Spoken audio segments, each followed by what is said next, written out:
If I told you that a woman sleeping in a glass cage was presented as artwork in a museum, or that a man sold what he called an invisible structure for $18,300, and once upon a time a man placed an inverted toilet bowl and called it a work of art. Is this art according to you? Or should art have a form? Should it tell a tale? Or do you leave it absolutely to the experiencer, the person who is enjoying the work of art, seemingly non existent in some cases, use only his or her imagination, projection? So, what is the person who is experiencing the art in getting from the artist? In the case of the artist who sold the invisible structure, nothing. Is the artist supposed to give you or communicate a particular idea? Is that art? Or inspiring the person to think? Is that art? Is it a mixture? Where do you draw the line? I mean, selling an invisible work and calling it invisible structure and being solidly paid $80,300. Wow, I really thought that's a quite a wave in the world of art, and it forces you to think. Of course, there's been a lot of debate about it, but what is interesting is what we consider art. What do you consider art? Okay, I was actually doing some research over here when I was coming across this news, and I will give the links of this news in the description so that you understand that this is real world news. I'm not making it up.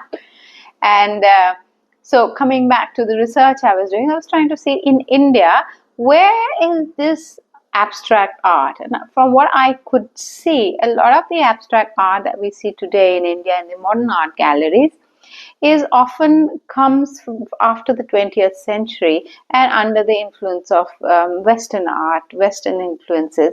If you go back in Indian historical art, you find that it has basically had religious themes, spiritual themes. You have tantric art, you have historical depictions, and you have a lot of religious mythology that's described. Pretty much something you can see, interpret stories. It has some kind of a form. Okay, but the world that we are living in now, with the gaps in the India and this side of the world and that side of the world closing, the digital world coming into the picture and causing this diffusion and osmosis, makes us think about art, right? I mean, doesn't this news make you sit up and wonder, what is art? Is abstraction an art? How you depict it? I mean, look at the way people throw paint on canvas, and there's a lot of abstract work. Some people buy it, a lot of it just stays somewhere in the shed. But that which makes it to museums, you wonder, hey, how's this art? So, what is art? Would something utterly formless be considered art? Therefore, art would become only a concept and a philosophy and not something which can be really seen. Now, if the Italian artist, he had put one square tape outside in the somewhere in Italy, again I'll put a link in the description, and that was supposed to be the Buddha's contemplation of the Buddha. Now, there's no Buddha statue, there's no serene face, there's no marble figure, there's just duct tape, square duct tape on the ground with, or where there's pebbled floor. It boggles my mind for sure, but it does lead us to contemplate for sure. And the contemplation, I would say that yes, can consider giving a lot of space to the viewer, to the experiencer, but I wouldn't go so far as to leave it absolutely blank and not just present an invisible sculpture or a concept like that, which is too abstract, utterly abstract.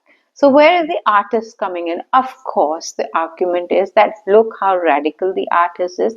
He's giving you a total free field, and the whole point is the process and not the product. So the art is moving away more and more from the product, because that doesn't seem to be anything material, but or tangible or sensorial, but totally a concept, an intellectual concept. So are we moving into a world that becomes subtler to the point of becoming invisible and declaring anything as art if you can give a proper philosophical and conceptual explanation? Think about it.